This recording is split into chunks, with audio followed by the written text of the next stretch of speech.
L'Élysée, Alexis Kohler, une nouvelle fois accusé de conflit d'intérêts. Après une première plainte en mai dernier, l'association anticorruption Anticor en remet une couche avec une plainte complémentaire pour prise illégale d'intérêts, trafic d'influence et corruption passive. Cela fait suite aux révélations de nos confrères de Mediapart sur ces liens supposés avec l'armateur MSC.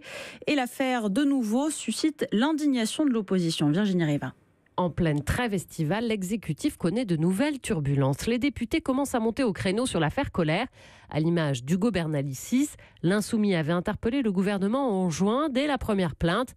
Avec ces nouvelles révélations, il remet en question la fiabilité de la parole de l'exécutif. La réponse que m'avait faite à l'époque le gouvernement en me disant que M. Kohler n'avait jamais participé à des prises de décision pouvant servir des intérêts de MSC. On voit bien maintenant que nous avons la preuve que ça n'a pas été le cas et que à chaque fois que la présidence de la République communique pour défendre ses agissements, on a des éléments qui sortent dans la presse, dans les semaines, dans les mois qui suivent, pour venir démentir cela.